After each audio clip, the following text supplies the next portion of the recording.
Hi everyone and welcome to ACCA P4. We're going to have our session 6 because of the first day that we had a technical problem. We should have got the session 7 tonight, but we are on session 6. And what are we going to do on session 6? We're going to pick it from the valuations, acquisitions, and mergers session 1 that we started last week. And then we will go on to look at chapter number 10, which is valuations, acquisitions, and mergers session 2. Chapter number 11, 12, 13, and 14 are said is self-study. All of them had been recorded apart from chapter number 14 that is going to be you reading, because that one is straightforward. It's on management of international trade. It's on like World Bank, free trade. They are just straightforward. Otherwise, the 11, 12, and 13, you can pick them from the pre-recorded videos. It's just like me standing here teaching, and I've explained all those principles in there. Any questions that you have, you can. Okay, you need to be given, Walter, you need to be given passwords or access details, which of course I wouldn't be in position to give it to you. So what I will say is you need to send email to the interactive or your linked person and request for the 21 hours pre-recorded videos that has recorded the whole lecture, which you can supplement it with whatever we're doing here. Okay, so any question that you have, you can send them to me. So talk to or send email to the interactive, and they should be able to advise you on how to access those videos, the pre-recorded P4 videos. Brilliant. Okay, so the objective today is to quickly complete the valuation, acquisition, and mergers valuation session 1, and then we talk about the session 2, which is in relation to chapter number 10, and then chapter number 15, which will be hedging foreign exchange risk. So I am taking you straight to where we stopped last time. I'm taking you straight to where we stopped last time. And this is the lecture note. Last time we were doing the valuations. We did the international investment appraisal. We did the international investment appraisals, and then we also started the valuation. We did the dividend valuation, we did the free cash flows, and I told you that the free cash flows, I will recommend you look it from chapter number 2, because that is where we did that hard work there. And then we also look at the PE ratios and all those. Those are just basic ones, which you can review it. Okay, so I told you to look at them and listen to those videos. So I will pick you from the 3 acquisition types, which is the most likely to be seen in the exam room. Okay, having said that doesn't mean just discard valuation of the debt and all that. It just follows the same principle as what you saw in the F9, and because I have recorded that, the time that we have here, let's use it to do the most difficult ones. So let's go to acquisition type 3. Okay, and what are the types of acquisitions? Okay, the problem of the valuation using the free cash flows is that we all said, according to the free cash flow basis, the value of the company or the corporate value is the present value of the future free cash flows discounted using WACC. Okay, let me put you into the frame. So the corporate value is the present value of the free cash flow discounted using WACC. Last week and last 2 weeks, we learned how to calculate WACC. We calculated WACC of combined business. We calculated WACC of a normal company. We calculated project-specific WACC. Okay, and when we did the APV, we calculated the cost of equity and geared. The problem with this cash flow basis is because we have to use WACC. Which WACC should we use? And when we did the WACC, we made mention of the fact that every WACC should reflect business risk and then financial risk. And we concluded that the moment business risk will change significantly or the moment financial risk will change significantly, or the moment both will change significantly, the WACC should also change. So when one company is going to buy another company, is that acquisition going to result into changes in business risk and changes in financial risk? The moment that acquisition will change any of these risks, either business risk or financial risk, that is calling you. The WACC you have to use here should also change. And because of this, that is why the business combination or acquisitions are divided into different types. And the type would determine which WACC or which discount factor you will use. How to generate the free cash flow is not a problem. It's the usual one that we learn from chapter number 2. But how to get the WACC is also the same as what we learn in chapter 4, 5, and then 6. And as we learn from there, the moment the business and the financial risk will change, the WACC should also change. And this has brought about 3 types of acquisition which your syllabus wants you to know. Okay. So anytime I am going to value a company and I need a free cash flow approach and I need a WACC, I will need to know which WACC I should use. If A is going to buy B, if A is going to buy B, and A is in the same industry, let's say A is in the education industry, and B is also in education industry. If you remember, we said business risk is associated with the industry in which the company operates. Therefore, if A is going to buy B and all these companies are in the same industry, then business risk is not going to change. So business risk has got something to do with the industry, and financial risk has got something to do with debt equity proportion. So if the acquisition in front of you, the 2 companies are in the same industry, it is flashing you that business risk is not going to change. If the question also tell you debt equity proportion is not going to change as a result of the acquisition, then indirectly the examiner has told you business risk is not changing, financial risk is not changing. If business risk is not changing and financial risk is not changing, then our current WACC should not also change.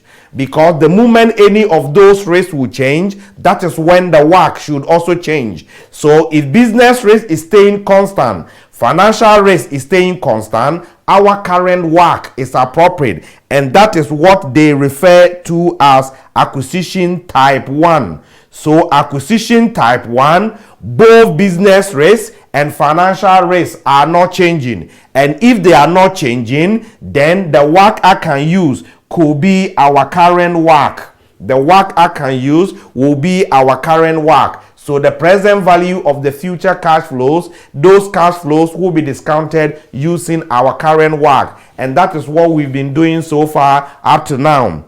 Okay, now let's go to acquisition type 2. With acquisition type 2, the argument here is A is buying B. They are all in the same industry. It means business risk is going to stay the same, but the debt equity proportion of the combined business is going to change. So if debt equity proportion is changing, then financial risk is changing. So financial risk will change, but business risk will remain what? The same. That is what they refer to as acquisition type 2. Examiner is not going to tell you acquisition type 1, acquisition type 2. It's your responsibility to read it from the surface of the question to judge it. That's why I'm giving you these scenarios. So when you are about to use the free cash flows, this question should come up. You have to ask the question, is it going to be acquisition type 1, type 2? In the case that are they in the same industry? Is that equity proportion changing? So if they are in the same industry, business risk is unaffected. But if that equity proportion changes, then financial risk is going to change. If financial risk is going to change, then our cost of capital should also change. How do we evaluate such a measure and acquisition? Or how do we evaluate this acquisition? This type of acquisition where business risk remains the same but financial risk changes is what they refer to as acquisition type 2. So business risk is not disturbed, but financial risk is going to change, isn't it? In this case, we have to separate financial risk from business risk. We have to separate business operations and then what? Financing. And the evaluation technique that separate business and financing activities is what we learned as the adjusted present value. That is why I told you my main concern was up to the adjusted present value. From chapter number 2 up to adjusted present value, which is chapter number 7. From there onwards, everything, if you have realized, we are rolling them over. So if you know how to calculate adjusted present value, automatically you know how to calculate or evaluate acquisition type 2, where business risk is staying constant and financial risk is changing what? Significantly. How do we calculate APV? We said APV should be calculated as the base case NPV plus or minus the present value of the future cash flows associated with the financing, if you remember. So this is what we are going to do in here. So if you know APV, straightforward, you know acquisition type 2. And we said the APV should be the base case NPV plus or minus PV of the finance effect cash flows. Okay, and we said the base case NPV will be the relevant cash flows. I'm refreshing your mind on relevant net cash flows discounted using cost of equity and geared, and the cost of equity and geared can be calculated as using preposition 2, which says cost of equity geared is the cost of equity and geared plus cost of equity and geared minus cost of debt, debt 1 minus T divided by equity. Or you can use WACC of geared is equals to the WACC of the ungeared multiplied by 1 plus DT divided by E plus D. We've seen all these formulas some, if I have to joke here, some years back. So by now you should be familiar with them. And the WACC of the ungeared is the same as the cost of equity ungeared. Or the examiner will give us beta. If he gives us beta, we have to pick the proxy beta. And when we pick the proxy beta and the proxy beta is geared, we would have to ungear it. And when we ungear, then we put it in the capping. We don't re-gear because we are separating business and financing. We re-gear to bring financial risk. This time we are separating the two. So there is no need for you to re-gear in APV calculation. I'm just recapping. Okay, so put it in the capping and you will get the cost of equity ungeared. Come and sort your PV of the finance effect, which will be your issue costs. Or you can have the tax saved on interest, and then you can have your subsidy. This is how we calculate APV. Get the PV here, get the PV there, get the PV there. So this is what we are going to apply. So what do I tell students? Take time and APV, which is chapter number 7. If you take time there and then you are able to understand the APV well, when you come to acquisition, which is this chapter that we are dealing with, acquisition type 2, you just roll it over. You don't have to learn it twice. So all what you have to think of is that as long as the two companies are in the same industry and then the financial risk, which is measured by the debt equity proportion, is changing, it's acquisition type 2. The evaluation of the project should flow with adjusted present value. How is it calculated? You come here, you calculate the APV. If the APV is positive, then the evaluation is saying that the acquisition should go ahead. If the APV is negative, we have to what? Reject it. So that is the case. So let's quickly go to our lecture note. We pick this question to illustrate. I read. The directors of Hinka PLC are considering the acquisition of News Corp Limited, an unlisted company. The shareholders of News Corp Limited are willing to sell the business on first January 2009 for 500 million. From the perspective of the directors of Hinkal PLC, the projections of the performance of News Corp Limited are as follows. Current year 2008 projections during the planning horizon, 2009 up to 2014. Profit before interest and tax, depreciation and amortization. Depreciation and amortization, profit before interest and tax. Interest charges, profit before tax. The assumed rate of corporation tax is 35% per annum. The terminal value of the investment is treated as a constant perpetuity equal to the free cash flows for the year 2014. The risk-free rate of interest is assumed to be 6% per annum. The return on the market portfolio is taken to be 13.5%, whilst an asset beta of 1.1 is used for purposes of the appraisal. Annual capital expenditure from 2008 onwards is estimated at 20 million each year indefinitely. News Corp Limited currently has on issue 400 million of 8% debt, and it is intended that all available cash flow should be applied to repaying this debt at the earliest opportunity. Advise the directors of Hinkal PLC whether to proceed with their acquisition. Okay, somebody will say that, how will we know that this is acquisition type 2? As a result of acquiring the new company, we have to go and bring in what? 400 million dollars, isn't it? So if we have to bring, News Corp currently has on issue 400 million. When we bring the new company to form part of Hinkal PLC, what is going to happen? We are bringing the new company's debt. So debt equity proportion post acquisition is going to change, and that is telling us the financial risk is changing. Question didn't mention their industry they are in. It didn't say anything about business risk. So what will you assume? You have to assume that business risk is going to stay what? Constant. But technically, because it's under that heading, that is the reason why that indication is not there. A very, exam question, the examiner is supposed to give you the clue. But if they don't give you any clue about either financial risk or business risk, your assumption is that they will stay the same.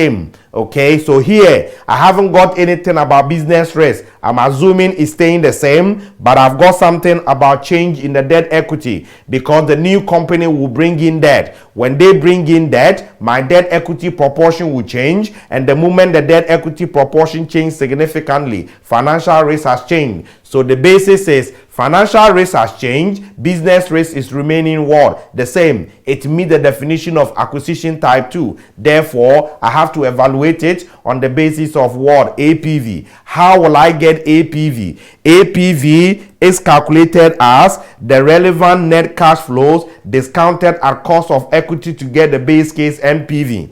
And when we were learning free cash flows, I told you that the basic meaning of free cash flow is the same as the net cash flows. So I can say this is the free cash flow discounted at cost of equity. And when we were doing free cash flow in chapter number 2, we said the examiner could say calculate the NPV using the free cash flow method. Nothing has changed. It's like me telling you calculate the NPV using net cash flow. So basically, net cash flows is the same as free cash flows. Do I know how to get free cash flows from accounting information? Because the question has given me accounting information, which is the income statement information here, from the profit before interest and tax up to profit before what? Tax. I know from chapter number 2 that giving accounting information to get net cash flows or free cash flows, I have to pick profit before interest and tax, less what? Tax. Then I would have to what? Add non-cash items like depreciation, less increase in working capital, less what? Capital expenditure. This is what my principal is telling me how to calculate the free cash flow. So I come to this question: where is your profit before interest and tax? I need the present value of the future. Question told me currently these are the information. I'm not interested. I want the future. So I want the projected into the future, which is 2009 up to 2014. So I go and open my statement and we go by that. So I'll say yes. I have 2009, 20, according to the question, 2010, 2011, 2012, 2013, and 2014. This is more or less year 1, year 2, year 3, year 4, year 5, year 6, sort of. Okay, but they gave us specific years, so I'm using them. I need my net cash flow, which is the same as okay, Maria, here we are going to use free cash flows to what? We are using the free cash flow and discounting it with cost of equity what? And geared, because we are separating financing from what? Operations. If we are doing the normal free cash flows, then we would have done free cash flow to equity discounted using cost of equity. Or we will use the free cash flow discounted using what? WACC. The argument here is this. Okay, very brilliant question here. The argument here is this. The APV principle is telling us that we are separating operations from what? Financing. Unlike what we were doing in relation to the MPV, we don't separate financing from what? Operations. That is why we needed the WACC. And the WACC of an ungeared position, only WACC measuring only business risk, is the same as cost of equity measuring what? Only business risk, or cost of equity ungeared. So this is basically WACC in a situation where we have only business what? Risk. So the issue of is it free cash flow or free cash flow to equity and acquisition type 2 doesn't come in. Okay, because we have used the APV and we are separating the two together. Okay, brilliant question. So I will say, what will be my profit or earnings before interest and tax? The earnings before interest and tax for the future is given as, is it 96.70, 118.57, 142.83, 169.71, 199.48, and then 199.48. These are the earnings before interest and tax. You have to picture the way we calculated the free cash flow. I've got the earnings before interest and tax. Straightforward. I have to bring my tax. What is the tax rate? I go to the question. According to the question, the tax rate is 35%. Don't have to bring what? Interest. Remember, therefore, we are going to say tax rate is 35%, and that 35% of those figures will give us 96.7 times 35 is given 33.84 minus, and then 41.50 minus 49.99 minus 59.40 minus 69.82 minus, and then 69.82 minus. These are the tax figures. When I get the tax figures, I need to add back non-cash items like depreciation. I go to the question, have you got depreciation or any non-cash items before arriving at your profit before interest and tax? Question says yes, because they've given me depreciation and amortization. Amortization is the reduction in intangible what? Asset. Depreciation is the reduction in the value of tangible asset. All of them do not involve movement of cash. Therefore, I've got these depreciation amortization values. They are not moving by cash. Therefore, I need to add them back. So let's go and add them. So I'll say depreciation and the amortization. And the figures given there are 42, 44, 46, 48, and then 50, and last one is 52. When I have got this, it's still the template I'm playing with, and this is the same thing we did in chapter number 2. So refresh your mind on that chapter. So when I get the depreciation amortization added, I ask, is there any working capital changes? Question didn't say anything about working capital changes. I cannot force myself. I have to leave it. Then I go to the next stage. Is there any capital investment in the form of capital expenditure, buying non-current asset? When you read here, it's saying annual capital expenditure from 2008 onwards. We need the future. Somebody asked a question about it last time and I clarified. It's not a matter of I have just seen purchase of asset. That tell me that it's a capital expenditure. The question is, that purchase of asset, is it one-off or is it going to continue into the future? I want the future cash flows. So this one, they said 2008 onwards. And when you see the question, 2008 is now. So onwards means up to infinity. So my capital expenditure up to infinity every year is going to be 20 million. I go and put the 20 million here. Every year, 20 million minus. Okay. And then that will push me to bring me to this is the capital expenditure. And that will bring you to your free cash flows. So when I get the free cash flows, then I find the present value of that. So the free cash flows will be 84.86, and then 101.07, 118.84, and then 138.31, and 159.66, and 161.66. This is my free cash flow. It's the same as what we normally refer to as net cash flow. It's what we refer to as net cash flows. So this is my focal point. I've got this net cash flows. I need the cost of equity and geared. To get the cost of equity and geared, what should I do? I go to the question, do you want me to use preposition approach or do you want me to use beta approach? The question will answer you. The question will answer you that I have given you cost of equity, so use this.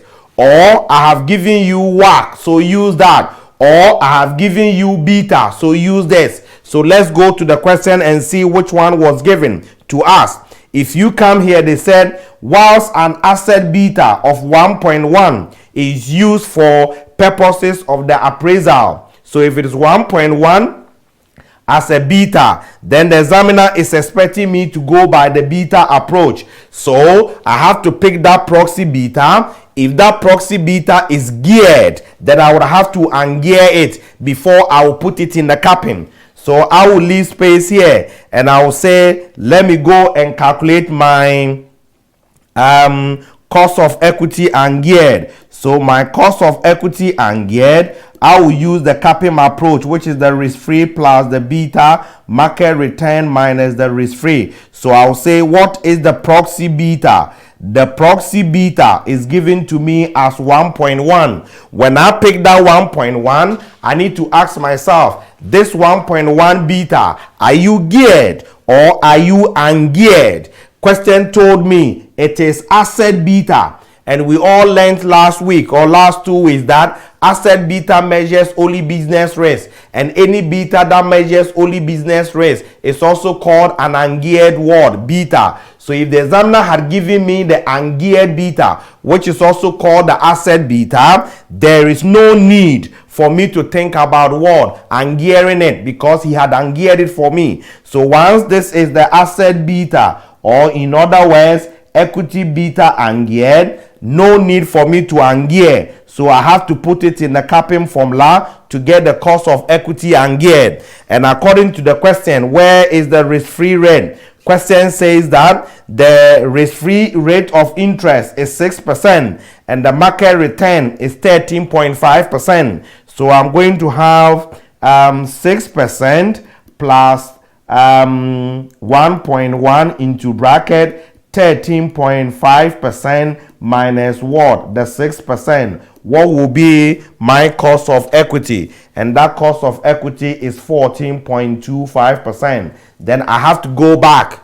I come and do my 14.25% here. 14.25%. In the exam room, you can approximate it to 14% and go. I normally use my calculator, so I'm fine. So I'll say 1 divided by 1.1425, and first year is 0.875, divided by 1.1425, and that will give me 0.766. Subsequently, I press the equal sign, and I'm going 587, and then 0514, and this is 0.450 approximate. When I add multiply, it should give me the PV. And how much figures am I going to get? This is 84.86, 101 point, 1 minute. I'm picking a wrong figure. When we multiply, it's giving us 74.25, 77.42, 79.74, 81.19. This is 82.07. They use a different approach there. So let me bring you here. 161.66 multiplied by 0.45, and that is giving 72.75. 159.66 times 0.514, and that is that. Okay, so I have got the PV year 1 up to year 6. Just as we did in chapter number 2, is the same thing we are applying here. So PV year 1 to year 6, which is the sum of this 74.25 plus 77.42 plus 79.74 plus 81.19 plus 82.07 plus 72.75. That will give you 467.42. Hold on, I'm using a different approach as we did in chapter number 2. They did something here. It's applicable to this question only. What we learned will apply to all of them, because what they did there is that because we are going to project based on year 6 figure and it is constant, I can now project it from year 5 toward infinity. Okay, but as we know, if it is growing, I couldn't have done that because the growth rate will pick on the year 6 figure. So what I'm doing, just as we did in chapter number 2, will apply to all situations. So now I need to get PV year 7 to where? Infinity. How will I get that? I have got a perpetuity. I'm going to infinity. So perpetuity, are you constant or are you growing? Let's go and ask the question. Question is saying somewhere here, the terminal value of the investment, this paragraph, is treated as a constant perpetuity equal to the free cash flow for the year 2014. Okay, so the year 2014, the cash flow is said to be 161.66, and this is going to stay constant up to infinity. So my PV from year X7 to infinity will be the 161.66 divided by the cost of capital, which is 0.1425. Don't forget to multiply by discount factor of the base year. We use 2014 as the base year. The discount factor there is 0.45. If you look at what they did in your note, because they were projecting from X6 up to infinity, they use what? 2013 base rate, and that can only be done if it is constant. Okay, if it is not constant, the projection should start from what? Or should be based on 2014 figure. That's why I want you to do this. Okay, so how much will I get there? 161.66 divided by 0.1425 all times 0.45, and that will give me 510.51. When you sum them up, plus 467.42, that gives 977.93 approximate. Okay, so hold on the approximation out. This is how it's technically supposed to be. The approach they used because it was a constant perpetuity. So you can say from 2014 this figure will stay constant up to infinity. You can say from 2015 that figure will be constant up to infinity. If it's growing, 2014 this figure will be the same, but 2015 that figure wouldn't be the same because it ought to grow by that particular percentage growth rate. So what I have used, whether there is growth rate or it's constant, it will kill all the situation. So I've got my PV total as 977.93. What will be the base case MPV? I have to less the initial investment. If you go to the question mentioned that up here that they want us to pay. If you remember here, the shareholders of News Corp Limited are willing to sell the business on 1st January 2009 for 500 million. So if I had to buy the business, I have to pay 500 million in order to have access to the future cash flows. Mergers and acquisition is technically investment appraisals. Okay, mergers and acquisitions are technically investment appraisals because you are appraising as to whether you have to acquire that other company. So I have to pay 500 in order to get that. Therefore, what will be the APV or the base case MPV? When I less this, I don't want you to deviate from your normal APV calculation. What we did in the lecture note, we summed everything up, so that will bring you to the same answer. I don't want you to deviate, so I'll say this is my base case MPV, and that will be 477.93. Then I have to think about the finance effect cash flows. Remember, I've got my base case MPV. That's why I don't want you to deviate. Then I need my PV of the finance effect cash flows. Is there any issue caused there? Is there tax savings on interest? Is there subsidy? I go straight to the question to go and check.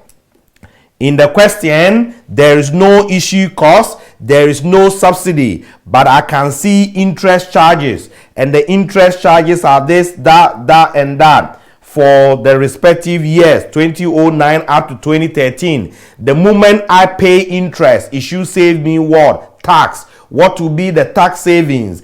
Tax savings is always the expense multiplied by the tax rate. Tax rate is 35%. So when I multiply the tax rate by this interest, I find the present value of that, and I have finished the present value of the finance effect because there is no any word issue cost or subsidized loan. So I will say PV of tax saved on interest. Tax saved on interest. I come out with the years the interests are supposed to be. If you read the question is telling us that the interest 2009, 2010, 2011, 2012 up till 2013. That is when we have to pay interest. What are the interest values? According to the question, interest here is 32, 26.88, 20.19, 11.73, and 1.28. These are the interests. I need the tax saved on them. So what is the tax saved? The tax rate is 35%. So I need to multiply by 35%. So 32 times 0.35 is 11.2. 26.88 by 0.35 is 9.41. 20.19 times 0.35 is 7.07. 11.73 times 0.35 is 4.11, and 1.28 times 0.35, and that is giving 0.45. Having got these tax savings, I need the present value of the future what? Tax savings, okay? Point of attention, when you are dealing with the tax savings, you need to ask the question whether tax is paid 1 year in arrears. Question didn't say anything, that's why I just went on, but I'm just bringing your mind on. Then I will need a discount factor. What discount factor should I use to discount the cash flows associated with the finance effect cash flows? If you remember from APV couldn't tell us what discount factor we should use. So we either have to use the cost of the debt or we have to use the risk-free rate. As we said, APV, that is the major criticism of it. Therefore, which one should we use? It's your choice. You can either use risk-free or you can use cost of debt. Okay, when I come here, this debt will cost us 8%. So I can use the 8% or I can use the 6%. Whichever one I will use is perfectly right. It's the major criticism of APV. So I am using 8%. So 8% here. If you use 6%, you are also right. So go to the table, pick 8%, which I normally use my calculator. So this is 0.926, 0.857, 0.794, 0.735, and then 0.681. And what will be the PVs? You multiply 11.2 times 0.926, and that is 10.37.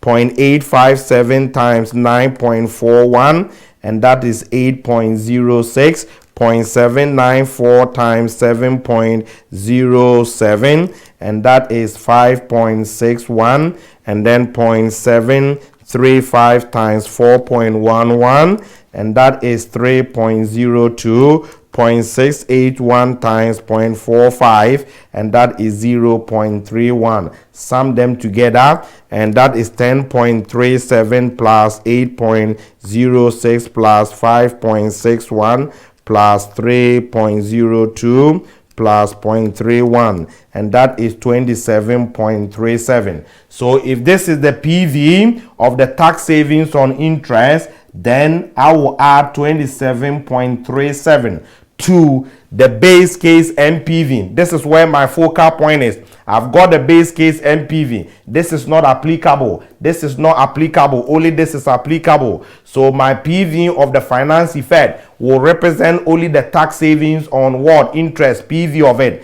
So the moment I sum up these two, I should get my APV, which is the same as the corporate value. So 27.34 plus 477.93, and that is going to give us 505.30. If this is the APV, that is the overall value. So my overall value, which is the same as the corporate value, is this figure. But will the combined company have debt? Yes. And then you less your debt value. And what is the value of debt? According to the question now, we have to bring in debt of what? 400. So less the debt value of the 400, and that will give you the value you will give to your equity holders. So by bringing in this new company, my equity holders will have an extra value. So equity value from this project is 105.30, and as such I will say it will increase my shareholders' wealth, and this acquisition is perfect. We have to go ahead with it. That is why I've told you, sit down, master the APV. When you master the APV, come just here and roll it over. That is the end of it. Just come and roll it over. So that is basically the case with the acquisition type 2. Business risk is staying the same, but financial risk is going to change what? Significantly. That is where we need acquisition type 2, and we have to use APV. Because business risk is staying and financial risk is changing significantly, there is the need for us to separate the business from the financial risk. Now let's go to the last type of acquisition. Okay, let's go to the last type of what? Acquisition. Okay, so acquisition type 3. What is the acquisition type 3? Acquisition type 1, we said business risk stays the same, financial risk what stays the same. Acquisition type 2, business risk what stays the same, financial risk changes. Acquisition type 3, business risk is going to change significantly, and financial risk is also going to change. the two companies will be in different industries. And as a result of buying the other company, our debt equity proportion will also change. Then that defines what is called acquisition type 3.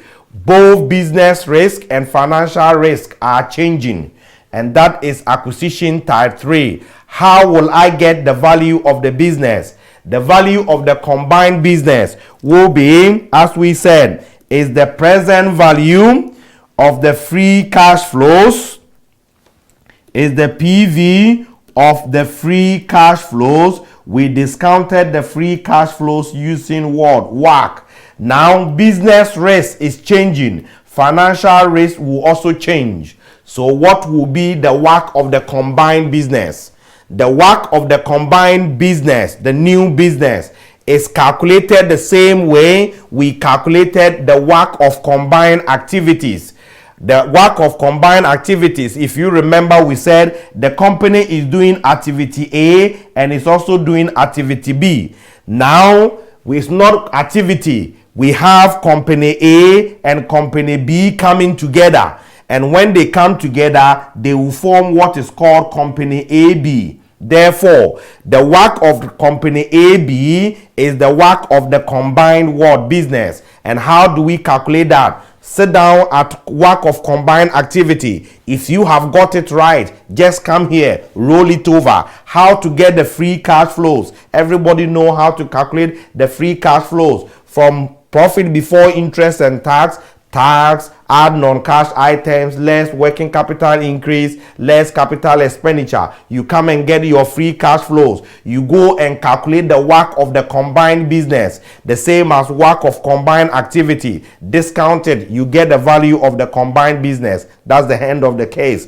Okay, so let's go to the lecture notes and then we pick this question to illustrate. Okay, Edward PLC is considering the acquisition of 100% stake in Coleman Limited in order to achieve backward vertical integration. Considerable savings are anticipated due to the combination of both the marketing operations and distribution networks of the two companies. Therefore, synergies will arise to create cash flows which are in excess of the current estimated cash flows of the two separate companies. Upon the acquisition of Coleman Limited, Edward PLC will immediately sell one of the warehouses of the target company, providing instant cash inflows of 5 million. The forecast cash inflows of the merged business are as follows. The forecast cash inflows of the merged business. So that is the cash flows of the two companies coming together, is the cash flows or free cash flows of the combined business. Examiner is not likely to do this in the exam room for you because the lecture note is prepared on the assumption that we already know how to calculate free cash flows from chapter number 2 through chapter number 9. Therefore, we are not going to show you how to calculate the free cash flow again. That's why this question had given it to you. In the exam room, unless you are extremely lucky for the examiner to give you that cash flows. And as we said, the free cash flow is the same as the net cash flows. So they've given us the net cash flows of the combined business. Okay, the forecast rate of corporation tax is expected to remain at 30%. The risk-free rate of interest is to be taken at 5%, and the expected return on a market portfolio is 9%. Information currently relating to the two companies is as follows. Edward PLC, Coleman Limited, market value, debt equity, total, beta asset, cost of debt. Edward PLC plans to make a cash offer of 380 million for the purchase of the entire share capital of Coleman Limited. This cash offer will be funded by additional borrowing undertaken by Edward PLC. Advise the directors of Edward PLC whether to proceed with the acquisition. Okay, or in other words, is the acquisition going to be successful? Acquisition will be successful if it will create additional value for our shareholders. That's it. Because our objective is to maximize the shareholders' wealth. So if it's to maximize the shareholders' wealth, is it going to create value for our shareholders? That is what we have to analyze. Okay, how will I know from the surface of this question that the acquisition here is acquisition type 3? We said acquisition type 3, business risk and financial risk are going to change significantly. Is business risk and financial risk changing here? Question went indirectly. As I keep telling you, examiner will not tell you business risk is changing, financial risk is changing. No. Okay. Here they said we have to purchase their shares for 380 million, and that will be financed through what? Borrowing. So there will be additional borrowing of 380,000, and that should tell you that our debt will increase. The moment the debt increase, the debt equity proportion will change, and when it changes, financial risk has changed. The new company we are bringing is also having debt of 20. So overall, when we bring this new company to form the combined business, we will have only debt of 100. We will have our original debt. They will also bring their debt, and then we also have to go and borrow the 380. So our debt will increase from 100 to 500. Isn't it a significant change? And that should tell you that your debt equity proportion has changed. Financial risk has also changed. Okay, now let's check business risk. How can we check the business risk? Question didn't give us the industries in which they operate, but we all said companies which are operating in the same industry should have the same business risk. And business risk is measured by what is called asset beta. So when I come to this question, they gave me asset beta asset here. The asset beta of Edwards is 0.9. The asset beta of Coleman is 2.4. As long as they do not have the same asset betas, it's simply telling me that they don't live in the same industry. And that is why they have different asset betas measuring different business risks. So here, business risks are different and financial risks are also going to change. Therefore, both business and financial risks are changing. This meets the definition of acquisition type 3. So you see how you have to be analytical. That's why I always tell you, you have to be interacting with the question, because the question will not just give you the answer like this. So when you interact through the principle, before the question will be opening the answers for you, because I need to check, is it acquisition type 1 business risk? Is it acquisition type 2? Is it acquisition type 3? If it is 3, business risk and financial risk to change. How will I determine financial risk? Is debt equity proportion, is it changing? If it is changing because I'm bringing in more debt, then it tells me it has changed. Okay, is business risk changing? Are they in the same industry? If it doesn't,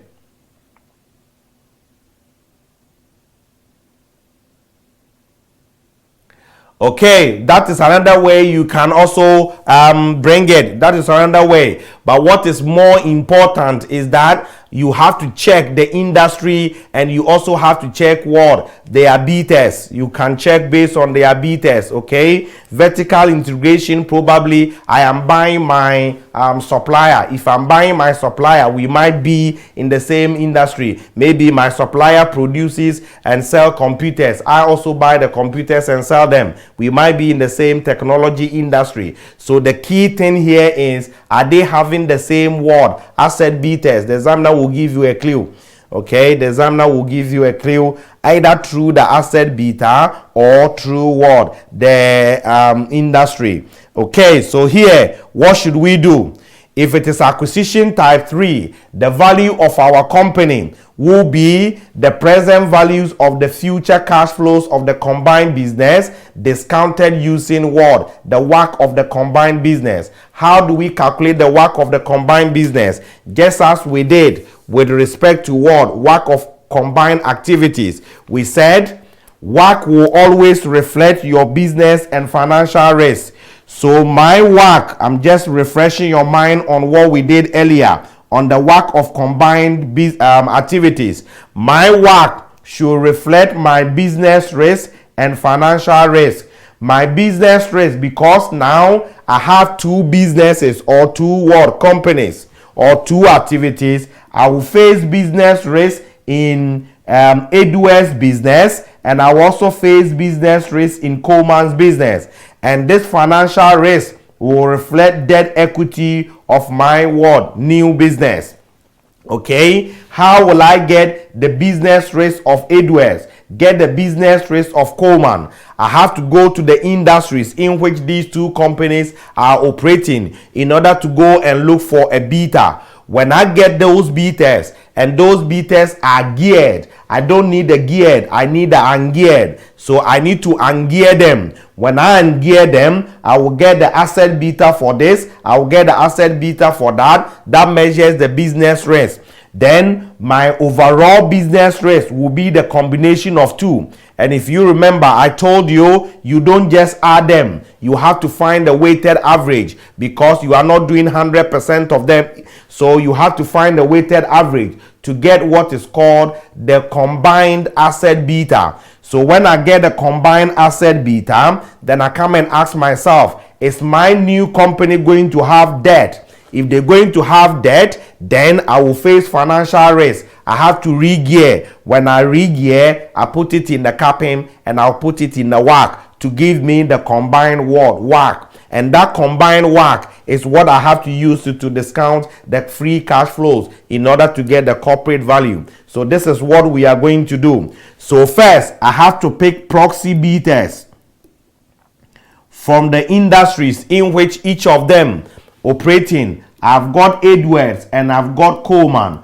What is their betas? I go to the question, what is the beta for Coleman? What is the beta for Edwards? They said 0.9, 2.4. So I come and put it there, 0.9, 2.4. I ask, these betas, are you geared or ungeared? Question said they are asset beta. If they are asset beta, then they are simply what? Ungeared. It means the examiner had ungeared it for me. If he had ungeared it for me, there's no need for me to what? Re-gear. So what will I do? Straightforward, I would have to what? Go to the next stage. There's no need for me to ungear. He's done it for me. So that stage, I have to skip it. Now, what will be the overall beta of the company? As I said, I've now got this, I've got that. Okay, what will I do? I have to get the combination, and the combination is not this plus that. You have to get the combined asset beta as the weighted average of the asset betas of the companies involved. So I'll have my combined asset beta. I will have the combined asset beta. You see how important the calculation of WACC using the Miller and Modigliani's, the geared and ungeared things are. That's the reason why I took time there. Okay, because when you miss them, it's going to perpetuate. When you miss them there, if you come to measures and acquisition, you will struggle. When you go to investment appraisals and you need your own cost of capital, you will struggle again. So make sure you are okay with those movements. So combined asset beta is the weighted average of these two asset betas. So we said the combined asset beta will be shown as this. Edwards asset beta is 0.9 multiplied by its proportion. We hold it on. Coleman is 2.4 multiplied by its proportion. What is their current market values and what is their current market values for each of the two companies? When we come to the question, the total market value of Edwards is given to us. Okay, be with me here. The total market value of a company is also called corporate value, and the corporate value is value of equity plus value of debt. So Coleman's total value, corporate value, is its debt and equity, which is the 1,000, and that of Coleman is 20 and then 280, which is what? 300. So the value of Edwards is 1,000. The value of Coleman is 300. Therefore, how do we find the weighted average on the basis of their market values? So I will say this is 1,000, this is 300. Total will be 1,300, 1,300. And what will be the weighted average beta? Okay, so 0.9 times 1,000, okay, plus bracket 2.4 times 300, all divided by 1,300. And that is giving 1.25 as my beta. 1.25 as the beta. Okay, so if this is the overall business risk the new company is going to face, then I will say, if you are measuring business risk, will the new business have debt? Obviously, the new business is going to have debt. As the analysis that we did earlier, we will bring Coleman's debt. We will also go and borrow additional 380. Therefore, we will have debt. If we have debt, then we would have to re-gear. So there's the need for me to re-gear. And to re-gear, we said the asset beta is equals to the equity beta geared. Equity over equity plus debt, 1 minus the T, on the assumption that debt is risk-free. When we did cost of capital, I made mention that if the examiner don't give you the debt beta, you assume that the debt beta is equals to 0. That's it. So I have got the asset beta combined of 1.25. Have I got equity? What will be the equity of the combined? Sum up the equities of the companies involved. The equity here is 900, here is 280. So I will say 900 plus the 280 will give us, is it 1180?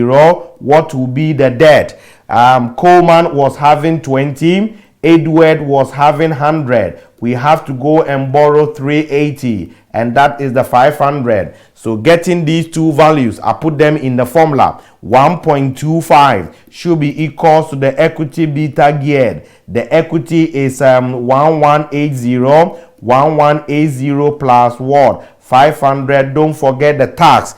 Tax in the question is giving us the forecast rate of corporation tax is expected to be 30%. So if it is 30%, this one will represent 70%. And what will be the equity beta geared? So the equity beta geared will be 500 times 0.7 plus 1180. Okay, multiply by 1.25 divided by 1180, and that is giving 1.62. So if I've got 1.62, this is the geared beta. If this is the geared beta, my next stage is I put it in the CAPM, and finally I put it in the WACC. So when I put it in the CAPM, CAPM says risk-free plus the beta, market return minus the risk-free. So my cost of equity will be, what is the risk-free rate? You go to the question. Question said risk-free rate is 5%, market return is 9%. You pick them quickly and then you move on. This is going to be 5% plus the 1.62, 9% minus the 5%. And what will be the cost of equity? So 1.62 times bracket 9 minus 5, okay, plus 5, is it giving 11.48%? So I need my WACC. What then will be the WACC? Isn't it cost of equity, equity over equity plus debt, plus cost of debt, 1 minus T, debt over equity plus debt. Then I have got my cost of equity to be 11.48%. Equity in the calculation, we said equity is 1180. 1180. Then I will say plus. Now be with me. What is the cost of debt? Let's go to the question. Cost of debt said, cost of debt of Edwards is 7%. Cost of debt for Coleman is 7%. I'm taking you to the next step. Assuming they were not 7%, what would you have done? You have to separate them. Okay, so I'm doing it as if they were not the same. So first, Edwards cost of debt is 7%. Don't forget to minus the tax. Tax rate is 30%. Here should be 70%.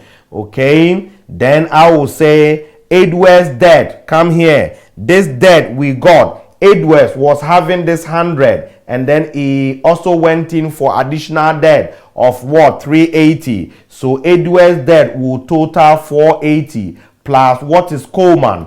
Coleman debt, its cost of debt is 7%. So assuming they were different figures, this is how you would have to do it. And then this will be the tax effect, and Coleman's debt is 20%. What then will be the total? This plus that is 1180 plus 500, and that is 1680. Then what is the WACC? And that WACC is what is giving us 9.52%. It follows the same stages as, okay, it's following the same stages as the WACC of combined activities. So everybody who had taken the time to look at the WACC of combined activity, obviously you will follow a straightforward what I'm doing. It's just the name that we're changing. We're changing from activity to business. So if I've got more than one business and I have to bring all of them together to calculate my overall WACC of the whole combined business, I need the business rate from all of them. Weight all of them together. Then I need my whole financial risk measured by my whole debt equity proportion. Use it to re-gear, capping it, WACC it. That is the WACC of the whole combined business. So if I've got the WACC of the combined business, this is where my focal point is. When I get the WACC of the combined business, I am going to discount the combined business cash flows with the WACC of the combined business. Full stop. You have to compare like against like. Chapter number 2, we said when you are discounting cash flows, you need the appropriate discount factor. This is the meaning of the appropriate. You have to compare like against like. If this is combined cash flow, their WACC should also be the combined word. WACC. Simple. So I'm picking you straight from your note, telling you that if I have got the WACC and then giving you the following cash flows, I should be able to discount it at 9.25. Exam room, you can do it 10%. Go and read 9.25, which everybody knows how to read that. And then you discount this, and then you get overall value of the company as 142.97, isn't it? So the overall value of the company is 14297. This is what, if you remember, we call it the corporate value. Is the present value of the future what? Free cash flows. I've got the corporate value. If I have got the corporate value, have I got debt? If I have got debt, less the debt from the corporate value, that should give me what? The value of equity. So this is the combined entity value less value of debt. The value of debt is 500,000. 500. Then that will bring you the value of equity.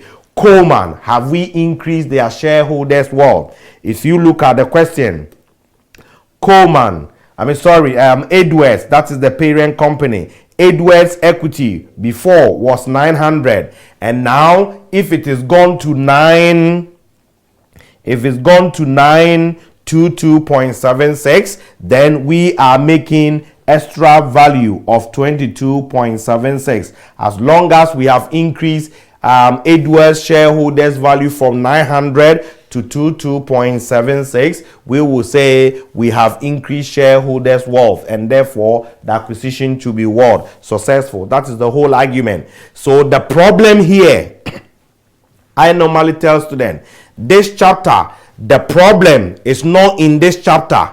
The problem is in the previous chapters, because if you know how to calculate the WACC of combined business, you just rolling it over. If you know how to calculate the free cash flows, you just rolling it over. Because I need to calculate the free cash flow, calculate the WACC of the combined, and then just multiply to get the value of the combined. So everything I'm saying now is something that we've done in the past. So review them well, and when you come here, you roll over. If you rush through them because you are in a hurry to come and learn this one, when you get to this point, unfortunately, you might not be able to appreciate it well again. So take your time, Understand those earlier one up to chapter number 7, which is the APV. The rest is just a rollover. The rest is just a rollover, as you can see so far. Okay, however, there is a problem on the analysis that we've done. So the examiner might ask you, what is the problem with the analysis that you've done?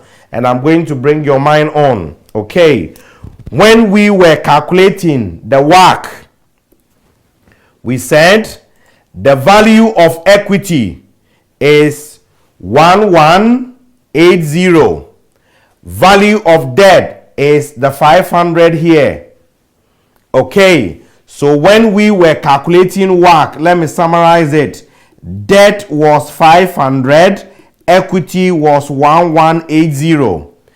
But after we had calculated the WACC and we discounted the cash flows to get the value of the company, so on the basis of the value of the company, debt was 500, but equity was 99276, like this. What has happened? What has happened is that there is inconsistency here, because we cannot say today that we are calculating the WACC, we will say equity value is this, and at the same time that equity value is also having a different value. It can't happen. The share value at a point is the same, whatever the case is. So the examiner might ask a theoretical argument that the analysis that you've done, what problem will come up?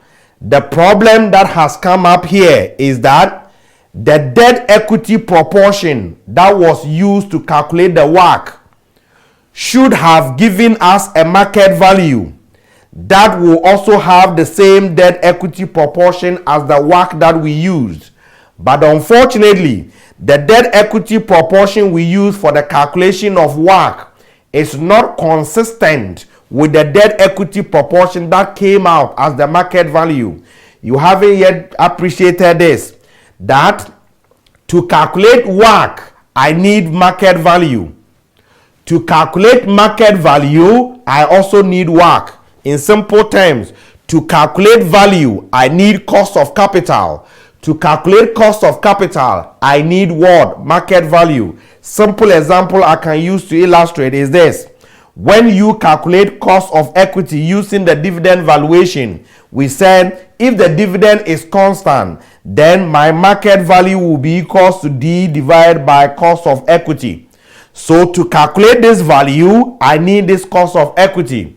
When to calculate the cost of equity too, we said cost of equity is the dividend divided by P0 multiplied by 100%. To calculate this cost of equity too, I need market value. This is where the argument comes in. It's like the egg and chicken. Which one comes first?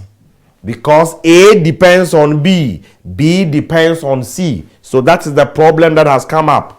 Because when I was calculating the WACC, I used this debt equity, but the market value that came out ought to have been the same as that. They were not.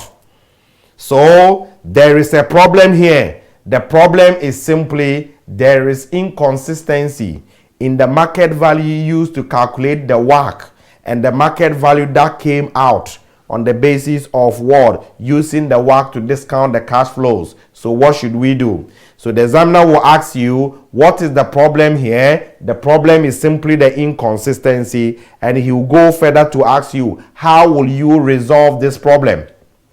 How will you resolve this problem? A question that I can refer you to for you to look at it is a question called pursuit. It's a question called pursuit. I think it's June 2011. Okay, you can also have it from your revision kit. It's called pursuit. Okay, pursuit. If you try that, that is what you can get all these things very, very broadly. Have a look at that. Any questions that you have out of it, let me know. It is a very, very demanding question. You are not going to get pursue type of question anymore, but the ideas or the principles from them is what I will encourage you to pick it. Okay, I will encourage you to pick those principles in there. Okay, so how do we resolve it? That is what your note is telling you. As there is inconsistency in the market value used for calculating WACC and market value used to calculate what? The market value that came out. Okay, that inconsistency should be removed. So if you have to remove that inconsistency, the simple common sense is the market value for the WACC should be the same as the debt equity from the market value in order to remove that inconsistency. How are we going to do that? We would have to use what is called the iterative revaluation procedure. So the only thing you need to put in your mind is when that inconsistency occurs, to resolve that inconsistency, we have to use the iterative revaluation procedure. Don't panic, it's not anything. Iterate means you are repeating. So the assumption here is we are going to do try and error to revalue the debt equity such that the debt equity that we will use to calculate the WACC, when we get the WACC and we use it to discount the cash flows, it will also bring the same debt equity from the market value. That will resolve the inconsistency in there, because this is what is bringing the inconsistency. So I am going to do try and error, revalue, get a WACC on the basis of a market debt equity ratio, so that when I get the WACC and I use the WACC to discount the cash flows, it will also give me a market value for which the debt and equity will be the same. And as such, there is no disparity or discrepancy in the two values. So that is the argument in there. That is the argument in there. Okay. And how to use the iterative revaluation procedure. Unfortunately, we cannot do it manually. It's a computerized program, and your syllabus does not want you to do the computerized program. Okay, so all what you need to know is remembering that where that inconsistency occurs, you have to use the iterative. We try to use the computerized program to resolve it for you. If you like, read this. If you don't like, don't bother yourself with this, because we were just illustrating. So what it's telling you here is that when we use the Excel program to do this try and error, we got a WACC which is equals to that, and the market values that will come out of this is this. Therefore, the consistency will be there. So that is the argument. The combined value is this. When you take off the value of the debt, you get value of equity as this. And then when you use it to ungear, regear, it will bring you to the WACC of 9.43. So the WACC that will bring that consistency is 9.43. You can't do it manually. It's a computerized thing. So my advice is pick it from the point of view of the iterative revaluation. Revalue until you come and get a market value for the WACC that will also give you a market value debt equity from that particular market value. And that is basically the case. High growth startups. High growth startups. What are the high growth startups? What do we mean by that? A company is a high growth startup if the company has just started and their intention is to grow quickly. That's the meaning.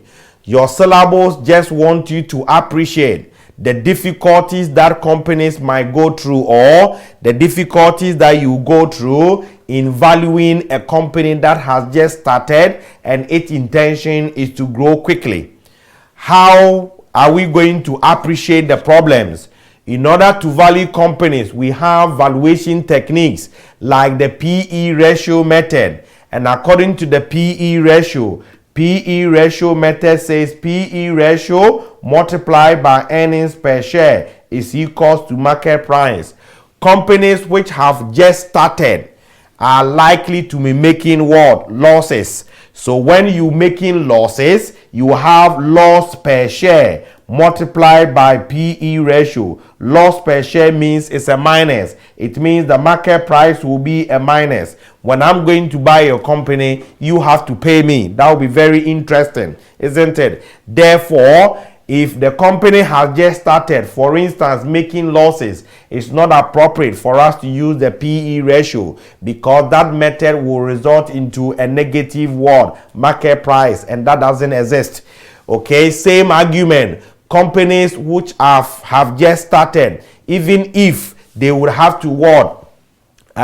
Making profit. If they will be making profit, then the profit, all of them will be what? Reinvested, because they want to grow quickly. So whatever profit that they are making, they are likely to reinvest it. We are not paying dividend. If a company is not paying dividend, we said dividend valuation is D0, 1 plus G divided by cost of equity minus G. If dividend is 0, the market price obviously should be equal to 0. Not applicable, isn't it? If we have to use the free cash flows, most of these directors for such companies, they might not necessarily have the experience. There is no past information about the company we can use as a basis of predicting into the future. So that is going to be really, really difficult, because there are unknown competition or competitors. There are high development costs and all that. So all what your syllabus want you to appreciate is the difficulties that companies go through in valuing high growth world startups. No question has been asked, and high growth startups. Okay, should we be in position to predict the future cash flows based on whatever unrealistic assumptions a company can come out with? Then what will be the growth rate? The growth rate of such companies cannot be calculated based on past information. If you remember, we said calculating growth rate, we can either use the average method, or we can use what? The Gordon's growth model. And the average method is calculated based on past information. If such company hasn't got the past information because they've just started, this method is not applicable. So the only method we can think of using is what is called the Gordon's growth model. Is what is called the Gordon's growth model. And what will be the Gordon's growth model? You've seen all these before. Is G is equals to what? RB. R is the return on investment, and B is the proportion of the profit retained. If such a company is a high growth startup, whatever profit they want to get, they will want to what? Reinvest it. The moment we get the profit, we have to reinvest it. And how are we going to reinvest it? If we reinvest all the profit, it means none will be retained. If none is retained, then none will be distributed. All the 100% will be retained. So if 100% will be retained, then my B will represent what? 100%. Because every profit will be retained. Proportion of the profit retained is what is equal to the B. So the whole of the B will be retained. So if the B is 100%, then your growth rate is equal to simply your R. Your R is your return on the investment. Whatever return that I get, I retain all of them. So my company will grow by the additions. That is what happens. So let's take this simple example to illustrate. But as a matter of fact, this is not a question that relates specific to high growth startups. Your syllabus just want the knowledge to appreciate that is difficult. Okay, so let's go. Bednar PLC anticipate cost of 1,200 million in the coming year, thereafter growing at a rate of 4% per annum. The anticipated revenues for that year are expected to be 320 million.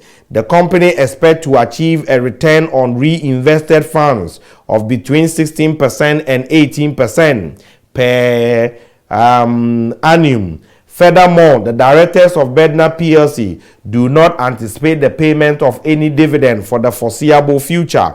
using a cost of equity of 20% per annum. Produce evaluation for Bednar PLC based upon both the maximum and the minimum growth rate predictions using the growth model combined with Gordon's growth approximation. Okay, so if I have to calculate the value of the company, is the present value of the future what? Cash flows. I have got a cost and I have got revenue.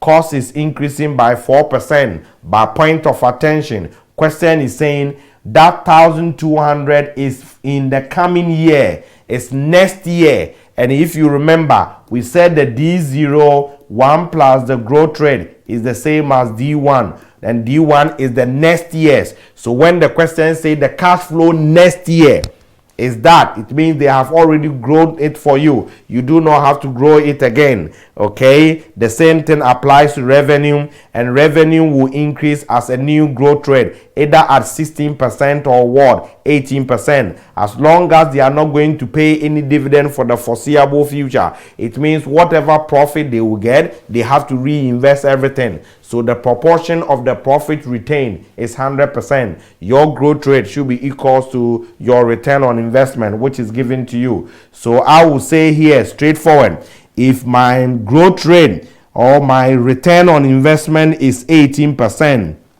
what then will be my G? It will be 18% multiplied by, I am retaining 100%. So that will be what? 18% growth rate. You don't even have to bother yourself to calculate that. And then what will be the PV? This is where you would have to be with me. And that is the reason why I'm bringing this question for you to bring your mind on. It's not something that relates specific to startups. No. Everywhere you are doing the present value analysis, this happens. Okay. Every time, what we do is we deduct the cost from what? The revenue to get the net cash flows. What has this question done here? This question is telling us that you cannot do it because cost is subject to growth of 4%. Revenue will be subject to growth of what? 18%. Before two things can be compared, they would have to be of the same base. So I have to calculate their values separately. So for revenue, next year I will get 320, which is the D1, divided by cost of equity of the 20% minus the growth rate of the 18%. Okay, and then minus the cost is 1,200. The cost of equity is 20% minus this one. Its growth rate is 4%. If the growth rate were the same, if this and that were the same, we could have summed them up, factorized them up, and then sum them up. We will get the same answer. But because the growth rate are not the same, you cannot sum them up. So I will have to separate them. 320 divided by 0.2 minus 0.18, and that is giving us 16,000 here, minus 1,200 divided by 0.2 minus 0.04, and that is 7,500. So from the 16,000 should give us 500. We do the same thing if the return is 16%.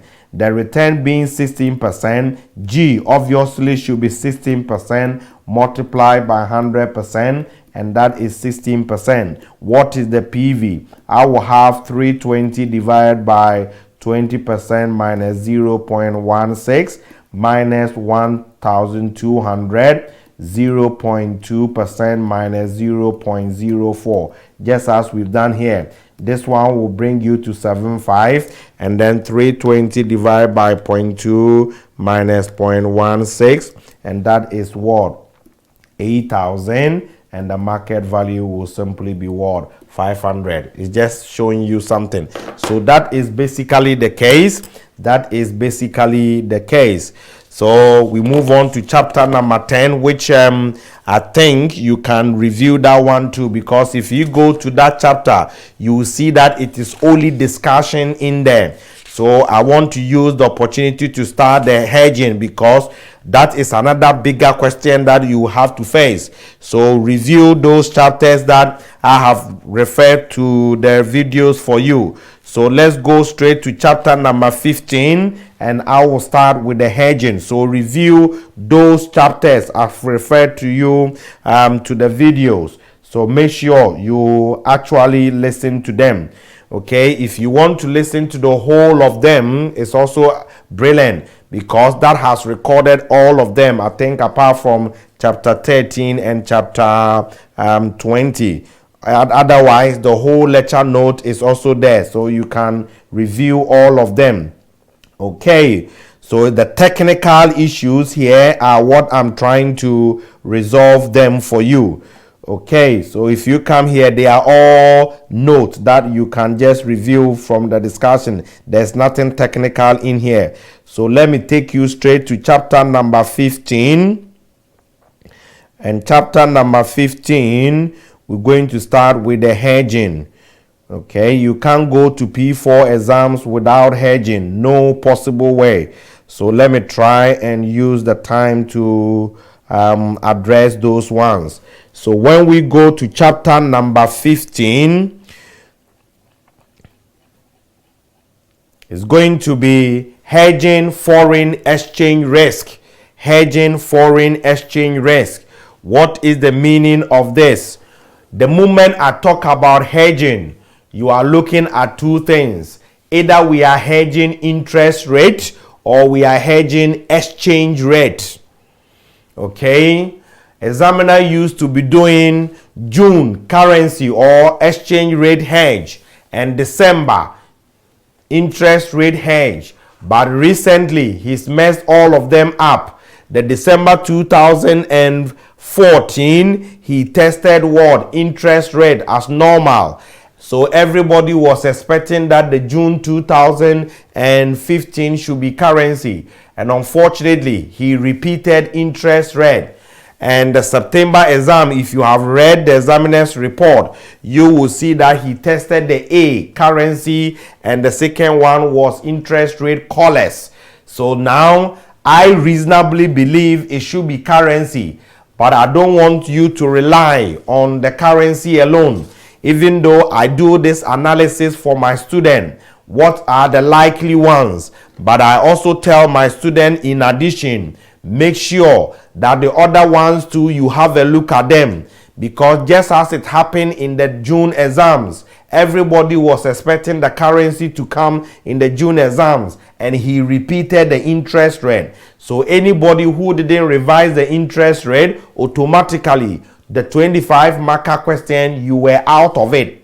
So more or less, you are forced to answer the question number 1, question number 2, and question number 3. Because that question number 4, which was the interest rate, though straightforward, you didn't revise it, so you can't do it. So for hedging, I will beg you to make sure that you have actually done currency and interest rate all together. Because whether you like it or not, one question there will come from either interest rate or currency or both, as he did it in the September exams. Because he has now come out clear to say that some students are sporting, and he doesn't want students to sport. So he's not going to give a pattern. And I've seen that in the current from December to this time. Because the June exams, typical, every sitting there's measures and acquisition. June exams, there wasn't measures and acquisition.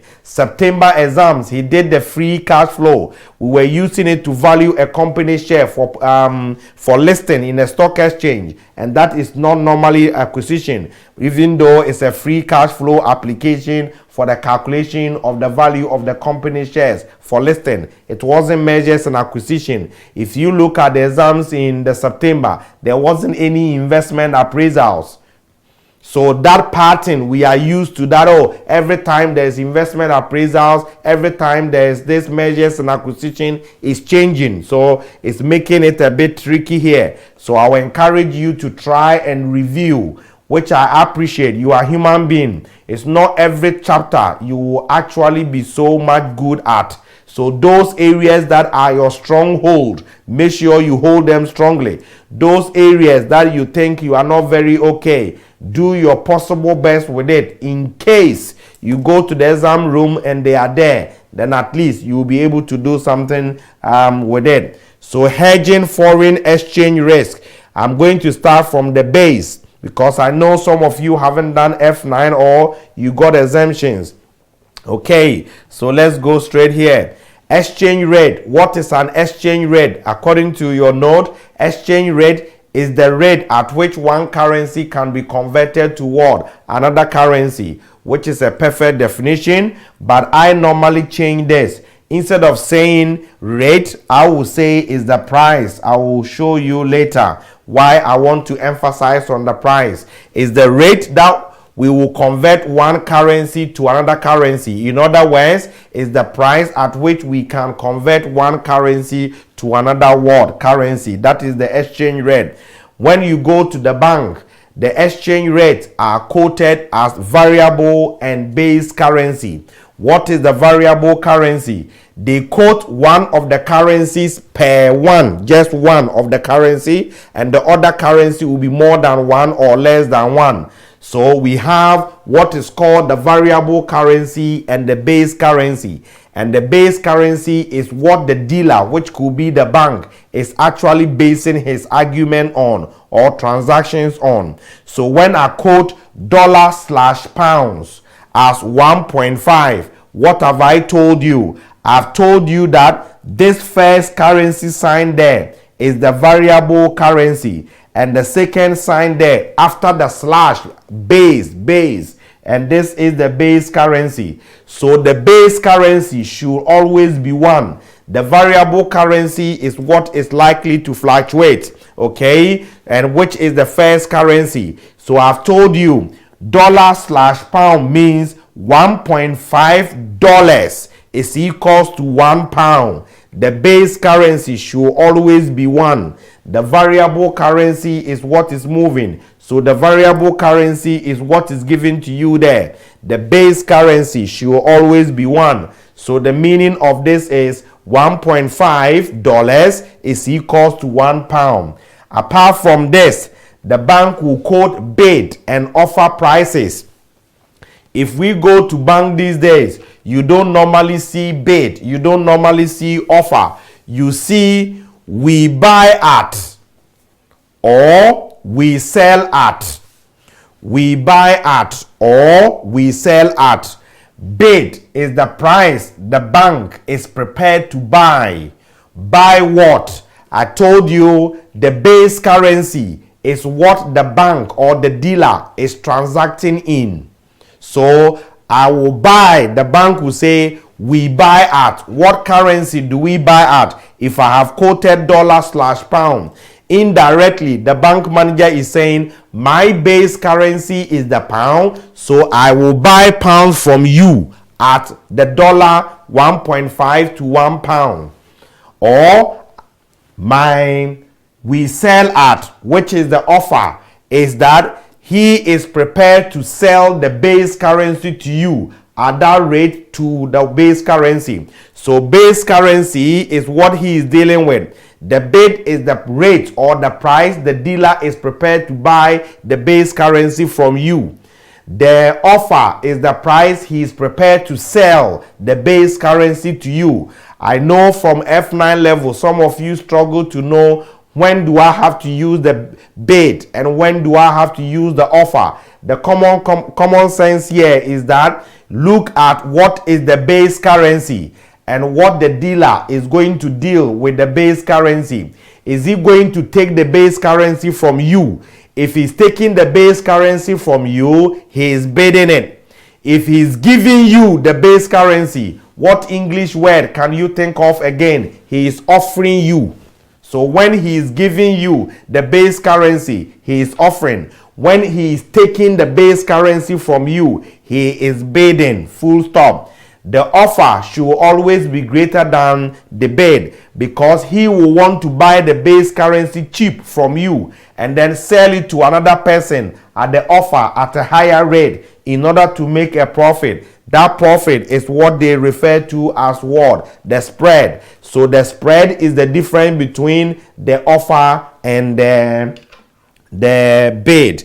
The offer is also sometimes called the ask price. It's also sometimes called the ask price. Okay, what is spot and forward rate? We are just refreshing our mind on the basic ones before we move on to the main ones. What is the spot and forward rate? Spot rate is the rate that is determined now, for which the exchange of the currencies will occur on a future date. Spot rate, we determine the rate now, but the exchange of the currency will also occur now. Forward rate is the rate that is determined now, and the exchange of the currencies will happen on a future date. So on the spot, simple, that's how you can say it. On the spot, the rate is determined now for exchange of the currencies now. Forward rate, the rate is determined now, the exchange of the currencies will occur on a future date. That's it. We have determined the rate for future exchange, for forward exchange. That's it. Okay, outright quotation. What is outright quotation? Outright quotation, the exchange rates are normally presented in the form outright. Outright means we are showing the decimal places. So for instance, spot bid rate is 1.6878, 1.7694 for offer. 1 month forward rate, full decimal places given. But sometimes instead of the examiner giving the forward rate at outright quotation, he will give the forward rate as a point quotation. And the exchange rate we need should always be the outright one. That is what we need to use to what? Convert the currencies. So when the examiner gives me the point quotation, I cannot use the point quotation to exchange the currencies.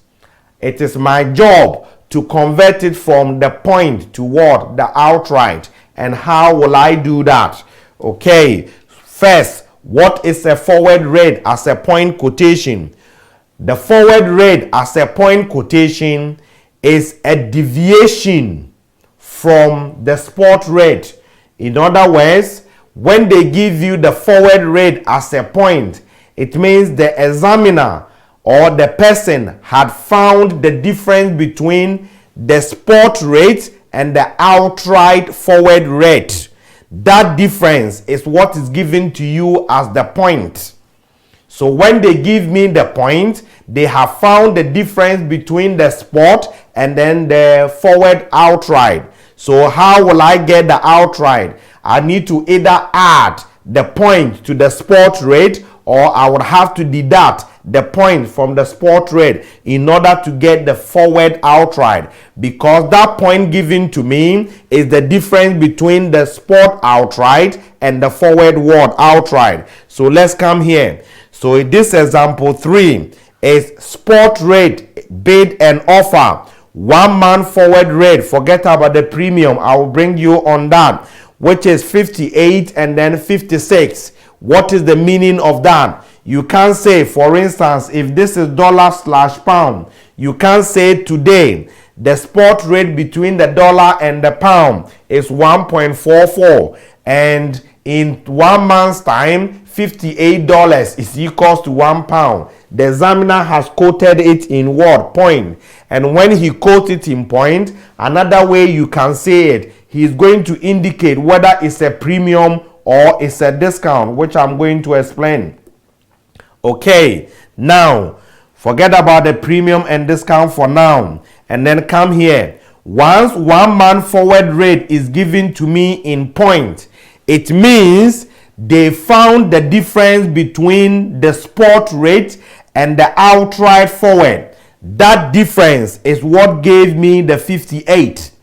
They also found the spot rate and the outright forward, and they got this 56.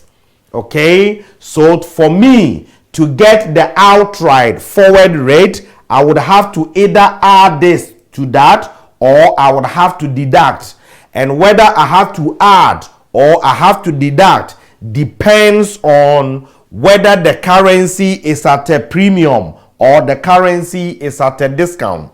Or if the currency is at a premium, we say the currency is appreciating.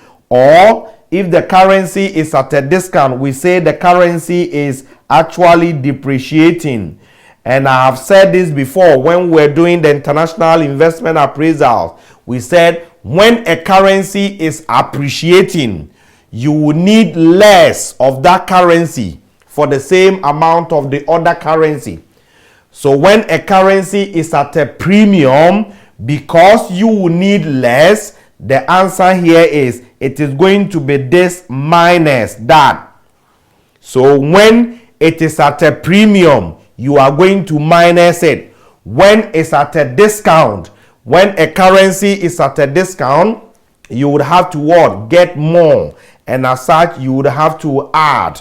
So simple terms, premium means less. And then discount means what? Add. So here, what has the examiner given it to us? Examiner has given us a premium. So once we've got the premium, the examiner is expecting us to what? Less this from that. How are you going to less it? Be with me. It's not 1.4432 minus 58. It doesn't work like that. This is how it works. Bring your spot rate. And then this 58, you have to start writing from your right hand side towards your left hand side. So you see this 58, 8 is the one here first. So the 8 should also match with the first figure in the spot. So 8, 5. Then if you have exhausted the figures, write zeros onwards. 0, 0.0. Here too is 56. So I will say 6, 5, 0, 0.0. And then because it is at a premium, that is why they are lessening. And that if you less this from that, it will give you the 1 month outright. So what the examiner did indirectly is the outright spot is this. The outright word forward is that. And the difference between these two is what gave the 58 word points. So when they find the difference between the spot and then the forward outright, that gives you the point. So when they give you in the form of the point, it's your job to reverse it back to the outright before you can exchange the currencies. Okay, so that is the point. Next is cross rate. What is cross rate? What is cross rate? Okay, sometimes you want to establish the exchange rate between two currencies, but that exchange rate is not given. But those two currencies are linked to a third currency. In that case, you have to think about cross rate. Let me give you an example. I want to get the exchange rate between the pound and the euro. A question hasn't given it to me, but the question has given me pound and the dollar and euro and the dollar. Because I have got pound and the dollar and euro and the dollar, these two currencies I'm looking for their exchange rate is not given directly, but those two currencies, they have a common relationship to a third currency, which is the dollar. So I can use their common relationship to do the proportion to establish the exchange rate between these two. And that is what is called the cross rate. You need to cross it. So cross rate is applicable when I want to establish the exchange rate between two currencies and it's not given. I would have to use their common relationship to a third currency in order to establish that particular exchange rate between the two currencies. A good question will not mention that using the cross rate, but you are solving a question and I need exchange rate, and that exchange rate is not given, but the two currencies involved, they are linked, or they are linked to a third currency. As they are linked to a third currency, straightforward, I can bring the principle of the cross rate. So let's take this example. If 1 yen is equals to $0.55 and 1 pound is equals to $1.6, what is the price of the pound in yen? What is the price of the pound in yen? So how much will be the exchange rate between the pound and the yen? That is what I'm looking for. But when I come here, they haven't given me the pound, the yen exchange rate. As a result, it's my responsibility to bring it out. How will I bring it out? These two currencies, yen and the pound, I'm looking for the exchange rate. They are linked to a third currency called what? Dollar. Can I do that proportion? If 1 yen is equals to $0.55, 1 pound is equals to $1.6. So if I am able to get $1.6 in yen equivalent, that $1.6 in yen equivalent will be equals to the 1 pound, because $1.6 is equals to 1 pound. So I can do this proportion as this, that if $1.6 is equals to 1 pound, which I don't know its equivalent in yen, and $0.55 dollars is equals to 1 yen. If 1 yen is equals to $0.55, how many yen will be equals to $1.6? I will do that cross multiplication. Is this times that and this times that. So my x will be 1.6 times 1 yen, which is 1.6 divided by 0.55. And this is what is given. Is it 2.91 yen? So if it is 2.91 yen, what then is the principal? It means that 2.91 yen is equals to the $1.6, and this same $1.6 is equals to 1 pound. So can we imply that that 1 pound is also equals to the 2.91 yen, and you pick it from there? Okay, if you look at some of the questions and international investment appraisals, the examiner can bring cross rate in there. The examiner can bring cross rate. Anywhere you want to establish the exchange rate between two currencies, and though that exchange rate is not given to you, but those currencies are linked to a third currency, then cross rate is flashing you. Okay, always my problem is the question will not tell you using cross rate. Will you be able to see it yourself? That is all the challenge. And P4, in that bigger scenario, will you be able to see it yourself?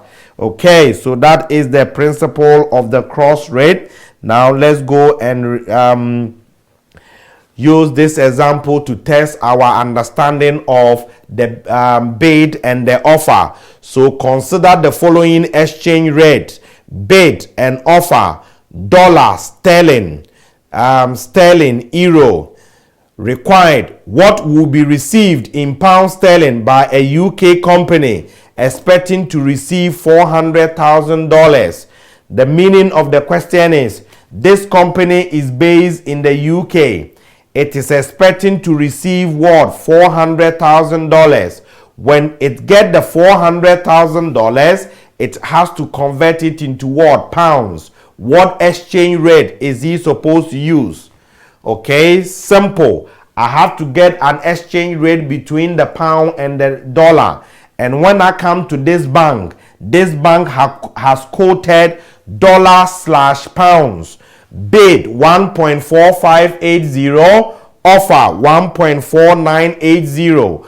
Which one should I use? This is how you have to lead yourself. I know at F9 level basic, some people have learnt it. If you are receiving money, offer it. If you are paying money, bid it. It doesn't work like that always. So judge it. The common sense is the bank has quoted $/pounds. So the base currency is the pound. So this bank is telling you that I buy pounds at the bid, and this is the bid. I sell pounds at the offer. So you, the UK company, when you got your $400,000 and you want to convert it into pounds, you will go to the bank with your dollar, thinking of converting the dollar into pounds. And the moment you open the bank door, the bank manager says, we buy pounds at the bid, we sell pounds at the offer. So if you came with dollars, then it means we have to take the dollar from you and we sell you pounds. So if I will sell you pounds, because the pound is the base currency, that is what we buy or sell. So if I will sell you pounds, then I will offer you pounds.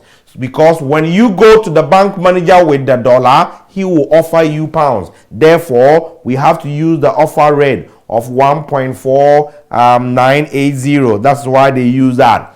Okay, somebody can also say that, okay, for the sake of learning, if you had used the bid, you would have said 400,000 divided by the bid of 1.4580. What would have been the case? 400,000 divided by 1.4580. That would have been 274,348.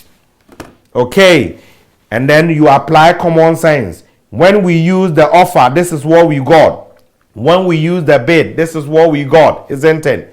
If you go to the bank manager with $400,000 and the bank manager has to give you pounds, will he want to give you 274,000 pounds, or will he want to give you 267,000 pounds to get the 400 from you? He's a businessman. He want to give you what? Less and get more from you. That is the reason why he will give you 267 instead of 274. And if you can jack, that's what some people do. When they finish, they cancel this. I don't understand them. If you can jack that, the bank manager will give you the pounds. Then if he's giving you the pounds, which is the base currency, if he's giving, then he's offering. Therefore, use the offer rate and go. So all what I tell students is, make sure you ask yourself, what is the dealer going to do to the base currency? Let's take the next one. What will be paid in pound sterling by a UK company expecting to pay $500,000? You are based in the UK. You would have to go and pay $500,000. What will you do? I have to go and to the bank, convert pounds into what? Dollars, to go and pay whomever I am owing the $500,000. So when I go to the bank, I am going there with my pounds, trying to get dollars to pay whomever I have to pay the 500,000 to. The moment you open the door, what is the bank manager telling you? Because the quotation is dollar/pounds, his base currency is the pound. He's going to tell you, we buy pounds at the bid, we sell pounds at the offer. I went there with pounds. What is he going to do to the pound? He is taking it from me. He is buying it. Therefore, we have to bid it. That is the reason why here they bid it. Okay, that is the reason why they use the bid there. So just ask yourself, what is the dealer going to do to the currency of the base currency? Full stop. Now, C. What will be received in pound sterling by a UK company expecting to receive 400,000 euro? Okay, I am based in the UK. I am expecting to receive 400,000 euros. When I get the 400,000 euros, I would have to convert it into what? Pounds. So what exchange rate do I need? I need the exchange rate between the pound and the euro. And this is what the quotation is. They said pound/what? Euro. So the euro is the base currency. So this bank is telling you, we buy euro at the bid, we sell euro at the offer. So if I go and receive my euros of $400,000 and 400,000 euros, what will I do? I have to go to the bank with euro, converting the euro into my pounds. And when I went there, bank manager says my base currency is the euro. I will buy euro at the bid. I will sell euro at the offer. Is he going to buy or is he going to sell? He's definitely going to buy from me. Therefore, I would have to use bid. That is the reason why I told you it's not always when you are receiving, you offer it. Here we are receiving 400, but look at the quotation. The quotation has changed. The pound is now becoming the variable currency. So when they change it, your bid will go to offer. Your offer will come to bid. That is why you would have to be very careful. And as such, we use the bid rate. Second last one, what will be paid in pound sterling by a UK company expecting to pay 500,000 euros. You are based in UK. You have to go and pay euros. What will you do? You have to convert your pounds in order to go and get euro. How will you do that? I need to take my pound into the bank manager's office. When I go there, bank manager says the quotation is pound/euro. I buy euros at the bid. I sell euros at the offer. If I go there with pounds and I'm demanding euro from him, he will offer me the euro. When he offer me the euro, then I have to use the offer rate. Full stop. Okay, so when he's giving you the base currency, offer it. When he's taking the base currency from you, just bid it. Okay, just bid it. Okay, so that is basically the case. Okay, so what will be the exchange rate risk? Okay, anytime a company enter into a foreign transaction or a foreign investment or maybe a foreign receipt, then the company might be exposing itself into exchange rate movement. The moment the exchange rate move, you might make a gain or you might make a loss. That gain or loss due to movement in the exchange rate is what is called what? The exchange rate risk. Whatever we've said so far is just elementary bit. We are moving ourselves towards the level that is expected of our syllables. So the moment a company import, export, invest in a subsidiary in a foreign currency, then the company might expose itself with what? Exchange rate movement. The moment the exchange rate moves, obviously you might pay more or you might pay less, or you will receive more or you will receive less. That movement is what is called the exchange rate risk. All of them can be grouped broadly into what? Three. We have what is called transaction exposure. I do believe that at F9, some of you saw it as the short-term word cash flows. P4, you need to get the proper understanding. Cash flow, short-term cash flow transaction, a loss or a gain on short-term cash flow transaction. It could be bad debt. You haven't said anything about what? Exchange rate. So when you want to fully define what is transaction exposure, the meaning is transaction exposure is the gain or loss due to movement in what? Exchange rate. When the company enters into foreign currency denominated transaction, and the settlement will not occur now, but the settlement will occur on a future date. So when I enter into foreign transaction and that foreign transaction is in my own currency, it means the transaction is not denominated in a foreign currency. Whatever the exchange rate will be, because it is in my own currency, there wouldn't be any movement, and I will make a gain, I will make a loss. I haven't got a transaction exposure. I have got a transaction exposure if and only if the transaction is denominated in a currency other than my home currency. That's why we say denominated in a foreign currency. So don't say when you enter into foreign transaction. You have to enter into the foreign transaction, and that foreign transaction should be denominated in a foreign currency. And that time you are not paying it now, you have to pay it on a future date, because the movement in exchange rate will be between now and then. So the definition is very, very clear. The reason why I'm stressing this is I can't remember the sitting. The examiner created 3 scenarios and the students were supposed to identify economic exposure, transaction exposure, and translation exposure. There is transaction exposure when you enter into foreign currency denominated transaction, and that settlement will not occur now, but the settlement will occur on a future date. What is a translation exposure? Translation exposure occurs when you have to prepare a consolidated financial statement to include a foreign subsidiary that had prepared account in foreign currency.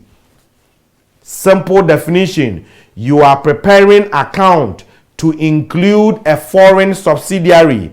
That subsidiary had prepared account in foreign currency. It means that account in foreign currency is supposed to be converted into your currency before we can bring the 2 accounts together to form the consolidated account. And the exchange rate movement can change the values, and that is what is called the translation exposure. Sometimes people call it accounting exposure. Okay, last one, economic exposure measures the long-term version of the transaction. Every time you enter into a transaction denominated in a foreign currency, you might make a gain or loss. So your cash flows will either go up or go down. We said the value of the company is the present value of the future cash flows. So when my cash flows go up because of the exchange rate movement, my value of company will increase by the present value of the gain I made as a result of the movement in the exchange rate. Same way, as a result of entering into foreign currency denominated transaction, if I have to make a loss, my value of the company will go down by the present value of the cash losses, isn't it? So let's end it here, and when I come in next week, we will actually pick from here. The only thing I can say here is which of these exposures is more important to the financial manager. Okay, transaction and economic involves movement of cash, and the value of the company has got something to do with cash flows. And we all know that the objective is to maximize the shareholders' wealth. And to maximize the shareholders' wealth, the market value should increase. Therefore, the financial manager should be concerned most with those exposures which has got something to do with money. And those ones are transaction and economic. Translation is you translating one account in another currency to bring it to your currency to prepare what? Consolidation account. It's accounting paper movement. It does not involve any movement of cash, and as such, it has got no relevance to the maximization of shareholders' wealth. So should the examiner ask you which of those exposures are important to the financial manager, your question is, financial manager, what are you there for? I am there to maximize shareholders' wealth. So any of them that will affect maximization of shareholders' wealth is what I have to be concerned about, and they are the transaction and the economic. Translation is just paper movement. So I have to thank you very much for your time this evening, and then I will see you next week for the calculations of the hedging bid. So if I haven't got any question, then I'm going to say thank you very much for your time. I'll see you next week. Thank you.